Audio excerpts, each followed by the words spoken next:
Hi, this is Lori. This is Peter. And this is Hamilton. We're back we're with Heroes Character Rental Service, and we're back with another review. This time of the classic, Peter. Forbidden Planet. Forbidden Planet from 1956, starring Leslie Nielsen, Walter Pidgeon, and your girl, Francis. How do you All right. This is what we watched months ago, and we did record a review, but I had technical difficulties with the sound, so I had to scrap it. So we're going to revisit it now. Peter, you selected this movie, this 1956 sci-fi classic. You want to let us know why you picked it? Well, because it's like the best movie ever. Simply. Yeah. Well, Leslie Nielsen, this was before he was a comedic actor.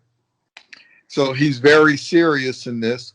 Walter Pidgeon, one of the great actors Classic of Walter all Pidgeon. time. Yeah. You know, classic Hollywood actor, Walter Pidgeon.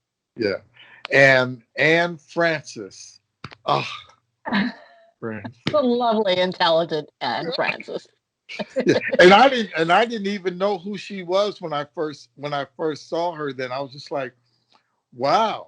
Even though I was like 2 or 3 years old, I was like, wow, she's cute.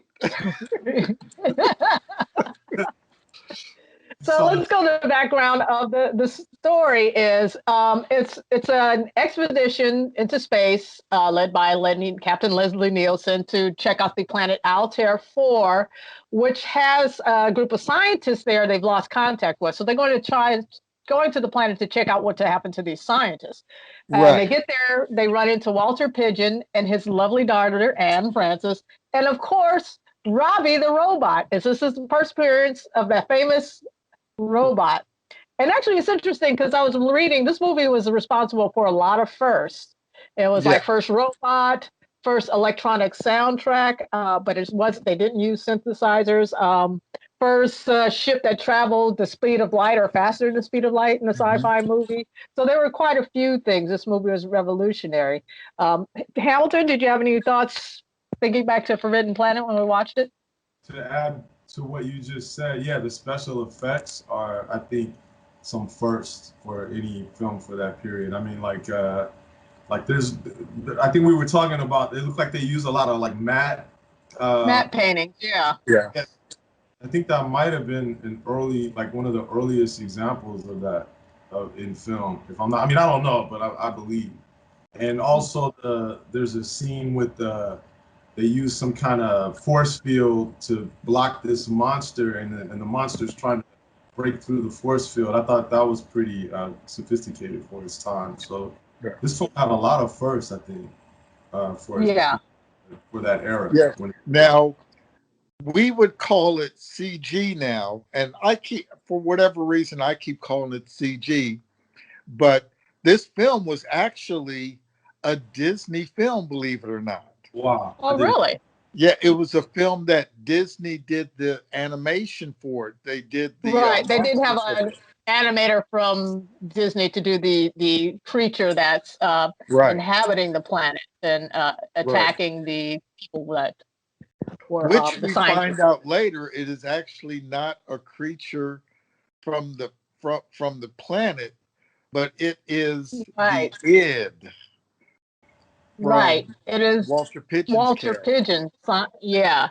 So this movie has, it's really interesting. It goes into novels. What the scientists that were sent there find out was there was a previous really advanced civilization that was on this planet, and they have this underground, like, I don't know, science lab or something, where they have their underground, or where they lived. It was where they lived.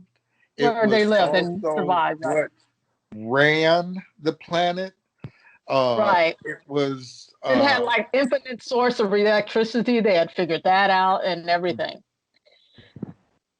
It's what we consider computers and things that we have at home. in our phones or whatever. It was everything we have now times 100. Times 1,000. Times 11 billion. I don't know. It was like the future from the perspective of people in the 50s, in the 1950s. Right. Yeah. So but it was ahead of its time. This film definitely kind of. Yeah, I wanted to add to that. Yeah, the special effects were really impressive with this movie. I was very surprised. I was like, wow, I was not expecting this. And like one of the things, Peter, you said, you're like surprised how advanced this movie was for its time. Right. That it took maybe until the first Star Wars in '77 for anything to kind of be comparable to the special effects of this movie. And yeah, I can see that. That's why I wasn't expecting much. I'm like, whoa, wait a minute, what's going on here? This is impressive. Right. Oh yeah, that movie was responsible. As much as I like all these other movies, a lot of B movies and everything else that were since the '60s through to the '70s. That was probably one of the things when they had CG and was doing all kinds of other things. But to me, it was a lot of the stuff was terrible because how come you can't make it as well as you did Forbidden Planet? It was just phenomenal. Budget than those other B movie type films. I wouldn't even classify this as a B movie. I think it probably had like a. No, it was just a movie. Forbidden definitely. Planet. Yeah. Forbidden Planet was A1 movie for its time, and to me, even now. Yeah, yeah. I mean, I wouldn't compare it to those other like driving. Yeah, one. Yeah. Mm-hmm. Go ahead, Al. No, I was just saying I wouldn't personally compare it to those. Like when you say why do those other films not match up to this film, I think this film was kind of an exception for its time. It probably had a bigger budget. It had like the actors weren't like B movie actors. Yeah, so that's what we assume that's what it is coming from our era and think, oh, that's probably some B movie or something. What I wanted to bring up back to the plot. The Advanced Society were called the Krell, and they were what it was. I mean, this movie. They also say the script was based on Shakespeare's The Tempest too. So. Which is interesting. Although I can't say I've read The Tempest.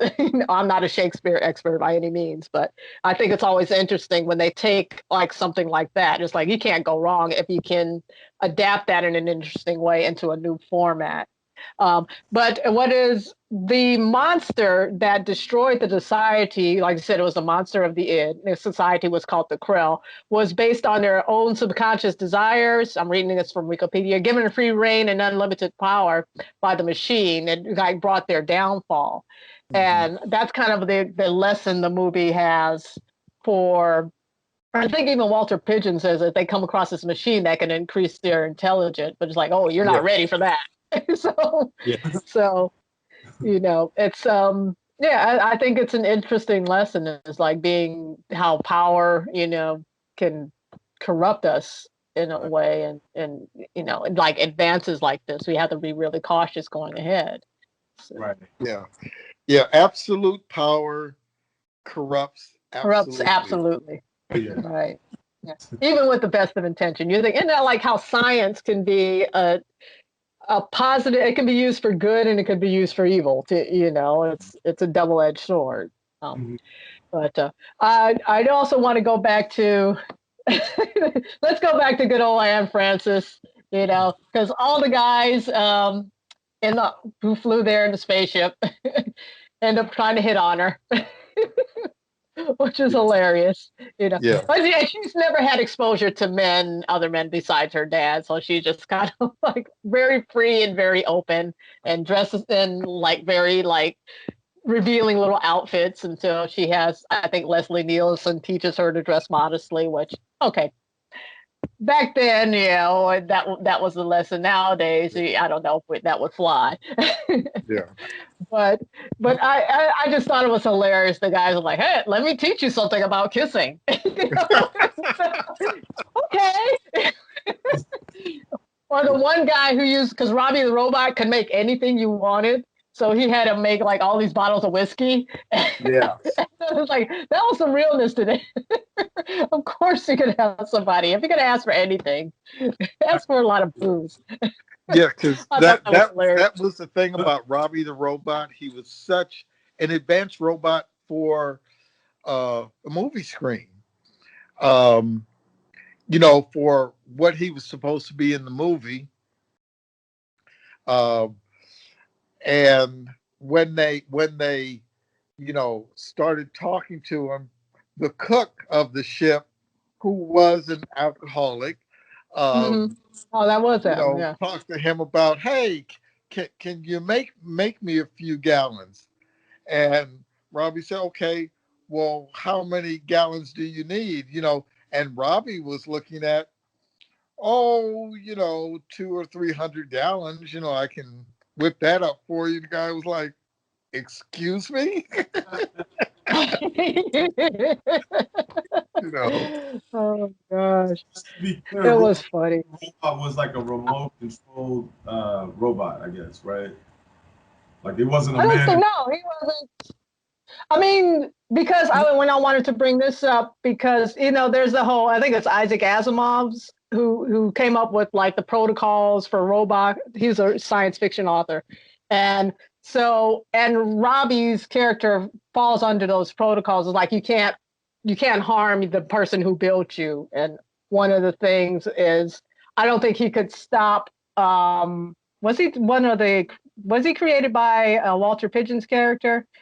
I I believe can't so. remember. What was Yeah. he created by the trail? So when he's going crazy, Robbie can't do anything to him. I mean, there's a scene about the robot not being able to take out its master because he falls under these protocols and stuff. Oh, well, So, part of the he was kind of protocol, like autonomous. yeah, well, part of the Yeah. protocols is that he cannot kill people. Right, right. And when Walter Pigeon orders him, and Oh, he that's is because he just wants. Yeah, demonstrating, he right. orders him to kill them, and they kind of jump, and Robbie kind of almost goes through, a meltdown. He can't kill him, so Right. he rescinds the order, and he said Mm-hmm. you can't be afraid of the robot because he will not kill you. Mm-hmm. Mm-hmm. Mhm. So yeah. So I don't say he's not exactly remote control, but he is programmed to Right. respond and react to certain things. So, um, anything else you guys remember for the movie? Well, we could Besides the actually, if tiger? we wanted to, talk about this 2 hour and a half movie. We could actually talk about it for 6 to 10 hours, but we're not, because it has that much into the movie. Yeah, I I, did. I just my brain is like not working right because I'm kind of drawing some blanks right now, so I can't Yeah, I really. know. It's been several months since we've seen it, and I'm kind of going through. I have like a Wikipedia page up to kind of like you know, and I kind of did a little refresher by trying to read the plot line of it and all that before we did the review to kind of. So it's cool how that's what happens when that we have Say technical this. problems is trying to do this later, And but and I've I and I've seen the movie about 10 or 15 times in my lifetime. Right. Peter, did It's you know movies, I think. it was filmed in Culver City No, I didn't know that. at MGM in Culver City on the soundstage? Isn't that Okay, awesome? Ah, that Well, is. next time you know.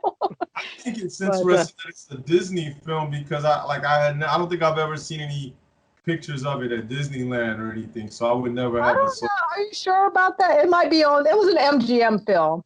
Okay. And the animator who did the creature was a Disney animator. Okay. So I think that's where it might become, well, Disney probably owns the film now. Who knows? One other thing I wanted to mention, I brought up in my, refreshing myself on this movie, brought up the trailer for it. And it has this scroll on the trailer. It has the scrolling of the text going up in gold that Star Wars does. Doesn't have it at the same angle, but I was like, oh, look at that. That's interesting. I don't know if that's added later. I couldn't remember if the movie began like that. But it's kind of like, the influence of this movie is clearly seen in the future. And it took time for it to, for people to catch up to it. Mm-hmm. Oh, I just recommend this movie highly. I love it. Anne Francis, Leslie Nielsen, Walter Pidgeon, all of them were great in it. All of the other actresses and actors, I think it was only actors because, of course, it was she was the only manly time. So, right. Only men were in the movie besides her. Right. So I definitely recommend this movie. I forgot where we saw it. I think I had to rent. I think I rented it from like either Amazon or YouTube. It gets 96% on Rotten Tomatoes, so highly classic movie. Check it out, rent it, and it's a classic sci-fi movie. Let us know what you think in the comments. I was just gonna. You mentioned Star Wars. I'm guessing this had an influence on George Lucas for sure. So I'm sure it's just one of many films that did. Right. Right. I would be sure. So I just thought it because when I saw the scroll on the trailer, I was like, oh, okay. He definitely got that from there. Right. The whole idea of the id attacking the people, that I know like George Lucas liked to explore stuff like that, like with the THX 1138, he was explaining stuff like that in the it's over on the DVD. Sorry, I'm nerding out. Anyhow, I know. That's a good reference. I wonder how many people have seen. Maybe a lot of people have seen that by this point. I don't know. So, but anyway, so that's Forbidden Planet. We out. We are out. We out. Laurie, I was gonna tell you